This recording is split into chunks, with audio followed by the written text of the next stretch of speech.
शहजाद भी कुछ ऐड करना चाह रहे हैं इसमें?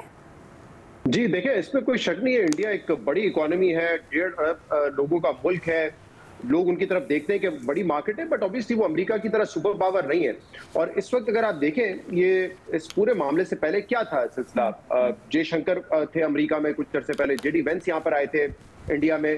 तो इंडिया तो पूरी कोशिश कर रहा था कि जो टैरिफ वाला मामला है उस पर कोई बेनिफिट हासिल करे, इन्वेस्टमेंट आए, कंपनीज आके जो अब शायद चाइना में ना ऑपरेट कर सके, वो अपनी फिर जो इंडस्ट्री है जो वो इंडिया की तरफ शिफ्ट करे।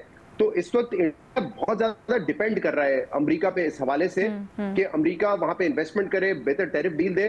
तो यहाँ तो मेरे ख्याल से अपने एक लोकल ऑडियंस को सेटिस्फाई करने के लिए मोदी साहब जो है नाम नहीं लेंगे अमेरिका का कि अमेरिका ने साजिश की है, लेकिन इंटरनेशनली उनको चुप करवाने के लिए या उनको खामोश करवाने के लिए कुछ नहीं कहेंगे, क्योंकि एक तो ट्रंप साहब किसी की सुनेंगे नहीं, वो तो मुसलसल बात करे जा रहे हैं, चाहे वो कश्मीर के हवाले से हो, चाहे अपना सालिसी किरदार के हवाले से हो, वो तो कहते रहेंगे। और ये ट्रंप मोदी साहब की एक मजबूरी है कि अपनी ऑडियंस को वो सच बता नहीं सकते, लेकिन सच सबको पता है। तो मेरे ख्याल से मोदी साहब के लिए बड़ा मुश्किल होगा लोकली भी इसको लोगों को सेटिस्फाई करना, और इंटरनेशनली ट्रंप साहब को खामोश कराना, वो तो मेरे ख्याल से उनके बस में है नहीं इस वक्त। बट क्या ऐसा हो सकता है महमल कि उस प्रेशर में सकम करके इंडिया कहीं ना कहीं मजबूर हो जाए कि ट्रंप जो ऑफर कर रहे हैं या कहीं ना कहीं दरमियान में आके कोई बात करे या नहीं?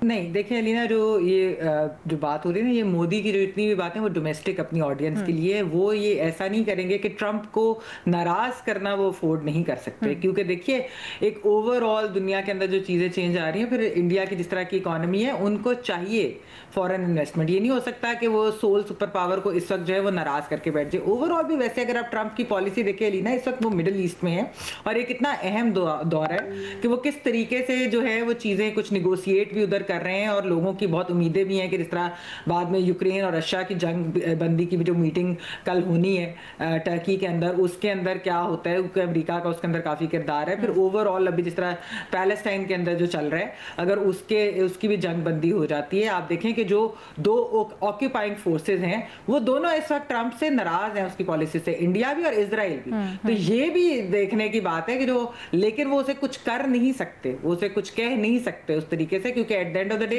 अमेरिका है और ट्रंप जो है अमेरिका का सत्ता। अच्छा, एक बड़ी इंटरेस्टिंग कमेंट्री चल रही है इंटरनेशनल मीडिया के अंदर चीमा साहब, कुछ बड़े सीनियर मोतबर सहाफ़ी इंटरनेशनल मीडिया में या वैसी आवाज़ें उठ रही हैं कि ट्रंप साहब is aiming for Nobel peace prize.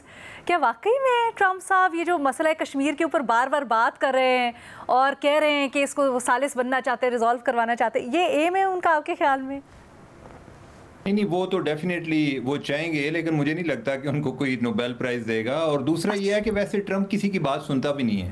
अगर वो सुनते होते तो अभी तक उनको इंडिया का एक फीडबैक तो आ चुका होता है ना कि इंडिया में कितनी रिजेंटमेंट है उनका ये ख्याल होता है जो मैं कह रहा हूँ मेरी बात सबसे ज़्यादा सुनी जाती है। और दूसरा उनके अपने भी वो कई तरह से वो मोदी के साथ अपना कुछ स्कोर सेटल करना चाह रहे हैं, तो लिहाजा उनके पास ये अपॉर्चुनिटी, आप देखें ना कि ये मोदी के साथ इनका कोई था ना, इनके कोई नाराजगी वगैरह थी इनकी पहले से ना, कोई इनके जो दरमियान में जब बाइडेन एडमिनिस्ट्रेशन आई तो जो ट्रंप है वो भी अपनी जात से बाहर निकल के तो नहीं देख सकते ना। और जो उन्होंने उनके साथ कोई अपने मामलात बढ़ाए, इवन जो नेतन्याहू है उसके साथ भी ट्रंप के किसी टाइम पहले प्रॉब्लम चल रहे थे। तो अभी आपको पता है कि मोदी गया भी उधर जब वो इनाग्रेशन के बाद, लेकिन वो जो एक तवक्कुआत रख रहे थे वो नहीं मिला। और इनका एक अलायंस भी था, security alliance by the way, इस टाइम पे क्वाड के नाम से, कि जिसमें इंडिया था, जिसमें ऑस्ट्रेलिया था, जापान था, अमेरिका था, कोई भी उसने कोई इनके हक में बयान भी नहीं दिया। और ये जो हम एक इंडिया की बड़ी सक्सेस स्टोरी बता रहे थे जी कि देखिए वो रशिया से ऑयल ले रहा है, यूक्रेन के साथ लड़ाई चल रही है, अब ये वाली चीज़ें जो है इस पे यूरोपियन यूनियन में भी रिजेंटमेंट पाई जाती है, इससे पहले जो अमेरिकी इंतजामिया में भी रिजेंटमेंट पाई जाती थी, मुस्लिम वर्ल्ड में ओवरऑल जो इनका गजा के मामले में इशू था या इन्होंने जो एक पॉलिसी इख्तियार की उसमें एक काफ़ी इनके बारे में एक रिजेंटमेंट, और जो खास तौर पे इनकी एरोगेंस है ना, ये इंडिया भी औकात से निकल गया था। आप देखें कि चाइनीज़ का एटीट्यूड देखें, इनसे आगे हैं, और इनका देखें, यानी जमीन आसमान का फर्क है। सर, आपने बड़ा दिलचस्प जुमला इस्तेमाल किया ना, आपने कहा अमेरिका को पता है अपना काम कैसे करवाने हैं, निकलवाने हैं। आपको लगता है वो इस मामले के ऊपर इतना इंटरेस्ट ले रहा है, इंडिया से अपना काम निकलवा सकेगा, ख्वाहिश पूरी कर सकेगा अपनी?